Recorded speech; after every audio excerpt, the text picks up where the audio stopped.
La proposta di legge sulle autonomie è pronta, è sul tavolo del Consiglio dei Ministri. Ho fatto già 2 informative e ho raccolto i suggerimenti di tutti i gruppi parlamentari.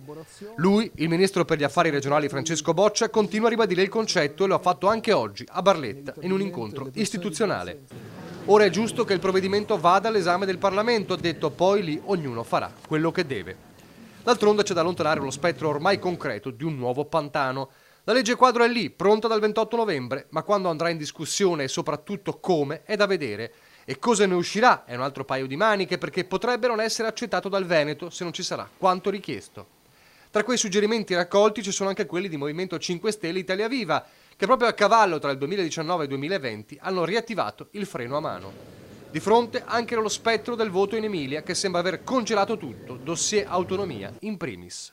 Tira e molla che a Palazzo Balbi conoscono da troppo tempo, ma negli ultimi giorni il governatore Zaia ha mantenuto un ottimismo che sa di realismo.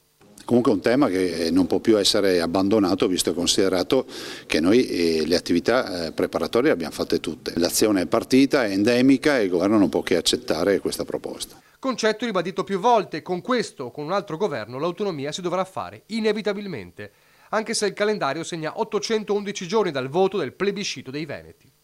Il 15 gennaio, ha aggiunto oggi Boccia, c'è la prima conferenza Stato-Regioni dell'anno e ho chiesto al Presidente del Consiglio Giuseppe Conte di essere presente e di lanciare la prima conferenza del 2020, perché quest'anno ricorre il 50° anniversario delle regioni. Attuare l'autonomia nel mezzo secolo, ha concluso Boccia, penso sia un segnale importante, anche perché con le regioni che hanno sostenuto unanimemente questo percorso io vorrei discutere dei prossimi 50 anni e non solo celebrare i 50 che abbiamo alle spalle.